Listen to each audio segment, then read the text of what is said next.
భారత్లో సృష్టిద్దాం, జాతికి అందిద్దాం, జగతికి అందిద్దాం. ప్రపంచ వినోద కేంద్రంగా దేశం. ఇక వేవ్ సదస్సులో ప్రధాని మోడీ, హాజరైన సినీ వ్యాపార రంగ ప్రముఖులు, వాణిజ్య రంగ ప్రముఖులు. ఇక సంగీతం, సినిమా, గేమింగ్ రంగాల్లో భారత్ ప్రపంచ కేంద్రంగా ఉదయిస్తోందని ప్రధాని మోడీ అన్నారు. భారత్లో ఆరెంజ్ ఎకానమీ, సృజనాత్మక ఆర్థిక వ్యవస్థ అంటారట, దాన్ని ఫరడవిల్లుతుందని తెలిపారు. ప్రపంచం కొత్త ధనం కోరుకుంటున్న ఈ తరుణంలో భారత్లో సృష్టిద్దాం, జగతికి అందిద్దామనే నినాదంతో మనం ముందడుగు వేయడానికి ఇదే సరైన తరుణం అని చెప్పారు. దేశంలో తొలిసారిగా ముంబైలో గురువారం ప్రారంభమైన 4 రోజుల world audio visual and entertainment సమ్మిట్ను ఉద్దేశించి ప్రధాని మాట్లాడారు. ఇవాళ ఇక్కడికి ఏదో ఏపీకి వస్తున్నట్టున్నాడు. అమరావతికి వస్తాం. మనిషి రోబోలా మారకూడదు. మనుషుల జీవితాల్లో మున్ముందు సాంకేతికత మరింత కీలక పాత్ర పోషిస్తుంది. సృజనాత్మక రంగంలో ఉన్నవారు కరుణామయమైన భవిష్యత్తు నిర్మాణం దిశగా కృషి చేయాలి. సంగీతం, నృత్యం, కథా రచన వంటి కళారూపాలు ఇందుకు దోహదపడాలి. మనిషి రోబోలా మారకూడదు. మానవ సమాజ సున్నితత్వాన్ని కాపాడాల్సిన అవసరం ఎంతైనా ఉంది. మీరు చూడండి, ఆర్టిఫిషియల్ ఇంటెలిజెన్స్ అనేది ఉంది కదా. ఇప్పుడు ఏఐ ఇది ఎట్లా వస్తుంది?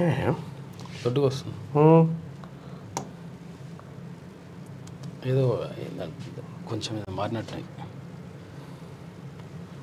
రాని ఇప్పుడు పట్టుకురానికి తర్వాత చూసుకోవచ్చు. ఇది ఈ డాట్ పెట్టి సన్నది వస్తుంది ఇప్పుడు. రైట్. ఇక ఏఐ ఉంది కదా, ఈ ఇంకొక కొంచెం పెద్దగా పెడదాం. ఈ ఏఐ ఉంది కదా, ఈ ఏఐ ఇప్పుడు మనిషికి ఏం కావాలో ఆలోచిస్తూ ఉంది. మనిషికి మనం సపోజు ఏఐలో తెలంగాణ భవిష్యత్ ఎలా ఉండబోతుంది అంటే అప్పుడే జ్యోతిష్ని అవతారం ఎత్తుతుంది. జ్యోతిష్ని అవతారం ఎత్తి భవిష్యత్ ఇలా ఉండబోతుందని ఒక అంచనా వేస్తుంది. కాలజ్ఞానం చెప్తా ఉంటుంది. బ్రహ్మంగారు ఏ అంటే బ్రహ్మంగారు అయిపోయింది ఓ రకంగా. ఏ సైన్స్ చెప్తుంది. ఏకు తెలియని అంశం లేదు. అన్ని అంశాలను ఈ ప్రపంచాన్ని ఒడబెట్టి పట్టుకొస్తుంది. మనిషి ఏం ఆలోచిస్తుందో దానికి సమానంగా ఆలోచిస్తూ ఉంది. మనిషికి ఏం కావాలనే దాన్ని సమానంగా ఏ ఆలోచిస్తుంది. ఎప్పుడైతే ఏ మనిషి కంటే ఎక్కువ ఆలోచించింది అనుకో, డేంజర్ అవుతుంది, విస్ఫోటనం తప్పదు.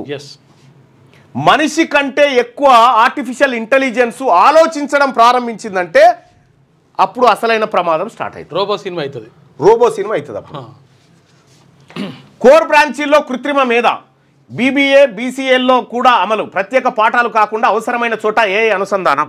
ఏఐసిటికి నిర్ణయం, నిపుణుల కమిటీ నియామకం. భవిష్యత్తులో కృత్రిమ మేధ ప్రవేశించని రంగం ఉండబోదని ప్రపంచవ్యాప్తంగా. ఇప్పుడు నేను ముఖ్యమంత్రి గారికి ఒక సూచన చేస్తూ ఉన్నా. ఇప్పుడు మనం విద్యా సంవత్సరం ప్రారంభించుకోబోతా ఉన్నాం. చాలా విద్యా పాఠశాలల్లో, గవర్నమెంట్ పాఠశాలల్లో మనం ఇట్లాంటి ఎలక్ట్రానిక్ డివైజులు, బోర్డులు అవన్నీ పెట్టుకున్నాం, టీవీ లాంటివి పెట్టుకున్నాం. అందులో ఏ సబ్జెక్టును పిల్లలకు బోధించడానికి ఒక సపరేట్ ట్యూటర్లను పెట్టండి. ఎందుకంటే ఈ మారుతున్న టెక్నాలజీకి అనుగుణంగా మన పిల్లలు మారుతారు. వాళ్ళకు ఆ ప్రాథమిక స్థాయి నుంచే మనం మినిమం 6-7వ తరగతి నుంచి కనుక ఈ ఆర్టిఫిషియల్ ఇంటెలిజెన్స్ ఎట్లా పనిచేస్తుంది, మనం ఏమేం చేయొచ్చు మీద అనేది చెప్తే చాలా అద్భుతాలు జరుగుతాయి. ముఖ్యమంత్రి గారు ఇది ఏం చేస్తారంటే, మీ పేరే పెట్టుకోండి, పోనీ రేవంత్ అన్న బడి పథకం అని ఏదో నోటి పెట్టుకోండి. కానీ ఏం చేస్తారంటే గవర్నమెంట్ స్కూళ్ళల్లో ఈ డిజిటల్ బోర్డులను ఇప్పటిదాకా ఉపయోగిస్తలే. బడి ఉన్నాయి, ఎక్కడో కొన్ని చోట్ల మాత్రమే ఉపయోగిస్తున్నారు. మన ఊరు మనబడి ప్రణాళికలో భాగంగా వచ్చినటువంటి ఎక్విప్మెంట్ అంతా అట్లా ఉంది. దీనికి ఒక్క పర్సన్ని రిక్రూట్ చేసి ఆర్టిఫిషియల్ ఇంటెలిజెన్స్, ఆ తర్వాత దీని గురించి తెలిసినటువంటి ఒక నిపుణుడిని ఒక స్కూల్కు పెడితే ఒక్క క్లాసు 45 నిమిషాలు పీరియడ్ ఉంటుంది. 45 నిమిషాల్లో ఒక 5 నిమిషాలు ఆ పీరియడ్ కోసం కేటాయించి ఒక రోజుకు ఒక దాని గురించి దాని మీద వివరిస్తే పిల్లలకు వాళ్ళు 10వ తరగతి వచ్చే వరకు పర్ఫెక్ట్గా ఈ ఆర్టిఫిషియల్ ఇంటెలిజెన్స్ భవిష్యత్తునంతా వాళ్ళు అంచనా వేసేటువంటి ఒక శక్తివంతులుగా తయారవుతారు. పిల్లలకు మనం పాఠాలు చెప్పడం అవసరం, పాఠాలు అవసరము, చరిత్ర అవసరము.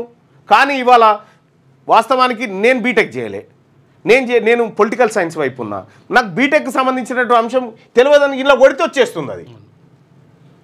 కాబట్టి మనము గవర్నమెంట్ స్కూల్లోకి ఆర్టిఫిషియల్ ఇంటెలిజెన్స్ను తీసుకుపోయేటువంటి ఆల్రెడీ డివైజులు ఉన్నాయి, దానికి సంబంధించినటువంటి ఇంటర్నెట్ ఉంది, అంతా ఉంది. కేవలం ఒక ట్యూటర్ను పెడితే ఆ వ్యవస్థ రన్ అవుతుంది. మీరు చూడండి, ఆ దిశగా ఆలోచించండి. ఏఐసిటికి ఈ నిర్ణయం నిపుణుల కమిటీ నియామకం భవిష్యత్తులో కృత్రిమ మీద ప్రవేశించని రంగం ఉండబోదని ప్రపంచవ్యాప్తంగా నిపుణులు స్పష్టం చేస్తున్నారు. తమ సంస్థలో రానున్న 18 నెలల్లో కోడింగ్ మొత్తం ఏఐ రాయనుందని మెటా CEO రానున్న 18 నెలల్లో కోడింగ్ మొత్తం ఆర్టిఫిషియల్ ఇంటెలిజెన్స్ రాయనుందని మెటా CEO జుకర్బర్గ్ సైతం ప్రకటించడం సంచలనం సృష్టిస్తుంది. ఇంకా ఈ కోడింగ్ చేయాల్సినటువంటి కొలువులు, ఈ ఐటీలు, ఆ తర్వాత ఇప్పుడు ఈ ఇంజనీరింగ్ కాలేజీలలో లక్షల ఫీజులు పోయి చదివి నోట్స్ రాసి పరీక్షలు ఏమీ లేదు. చదువుతో సంబంధం మీరు చూడండి. ఈ జూకర్బర్గులు, ఆ తర్వాత ఆయన పేరేంది స్పేస్ ఎక్స్ ఎలాన్ మాస్క్లు, వీళ్ళు ఎవరు కూడా పెద్దగా చదవలే. వీళ్ళు చదివింది మోతాదే అంతే. కంపెనీ ఓనర్ ఎప్పుడు మోతాదే చదువుతాడు, అంతే చదువుతాడు. బాగా చదువుకున్న వాళ్ళు ఉద్యోగులు పెట్టుకుంటాడు. నేను ఎక్కడో చూసిన ఒక వీడియో, ఒక ఇద్దరు మాట్లాడుకుంటూ మోడీ చదువుకున్న MA డిగ్రీ కాగితాలు పక్క బయట పెట్టినంటే ఆయన 10th కూడా చదివితే బాగుండని అంటారు. కామెడీ చూడు. అంటే ఇప్పుడు 10th చదవకపోయినా పర్వాలేదు, ఆర్టిఫిషియల్ ఇంటెలిజెన్స్ వస్తే ఇంకా అద్భుతాలు జరుగుతాయి. ముఖ్యమంత్రి గారు ఇవాళ మీరు నిన్న మాట్లాడినటువంటి మాట తీసుకుపోయి జస్ట్ ఆర్టిఫిషియల్ ఇంటెలిజెన్స్ ఇందులో ఎంతవరకు నిజం ఉందంటే ఎన్ని తప్పులు ఉన్నాయో మొత్తం చెప్తుంది. ఆ వ్యవస్థ అట్లా మారిపోయింది. ఇప్పుడు క్యూ న్యూస్ కూడా ఆర్టిఫిషియల్ ఇంటెలిజెన్స్ని వాడుతుంది. క్యూ న్యూస్ కూడా ఆర్టిఫిషియల్ ఇంటెలిజెన్స్ 90% యూజ్ చేస్తున్నాం మేము. అన్నీ 90% ఆర్టిఫిషియల్ ఇంటెలిజెన్స్ని యూజ్ చేస్తున్నాం. మనం అప్డేట్ కావాలి. ఈ నేపథ్యంలో అన్ని రంగాల వారు మా దగ్గర రిక్రూట్మెంట్కి వచ్చేవారు ఏం చదువుకున్నామని కాదు, నీకేం టెక్నాలజీ తెలుసు అనేటువంటి పరిస్థితిలో రిక్రూట్మెంట్ జరుగుతుంది. ఈ నేపథ్యంలో అన్ని రంగాల వారు ఏఐపై అవగాహన, నైపుణ్యం కలిగి ఉండాల్సిన అవసరం ఎంతో దూరంలో లేదు, ఖచ్చితంగా ఉండాల్సిందే. ప్రస్తుతం కోర్ బ్రాంచీల విద్యార్థులు మైనర్ సబ్జెక్టుగా ఏఐని చదువుకునే అవకాశం అనేక కళాశాలలో ఉంది. ఇలా విడిగా కంటే తాము ఎంచుకున్న సబ్జెక్ట్ రంగంలో ఏఐని కలిపి నేర్చుకోవడం మంచిదని నిపుణులు చెప్తున్నారు. బేసిక్ ఆర్టిఫిషియల్ ఇంటెలిజెన్స్ నాలెడ్జ్ మనం 10th క్లాస్ అయిపోయే లోపల పిల్లలకు కనుక అందించగలిగితే ఇంతకు మించినటువంటి గొప్ప పని ఇంకొకటి ఉండదు. ఇక మీ పిల్లలు ఐఐటి ఎంసెట్ లాంటి కాంపిటేటివ్ ఎగ్జామ్స్కి ప్రిపేర్ అవుతున్నారా? జాబ్స్ కోసం చేసే ప్రయత్నంలో విఫలమవుతున్నారా? ఇంగ్లీష్పై పట్టు సాధించలేక పోటీ ప్రపంచంలో వెనుకబడుతున్నారా?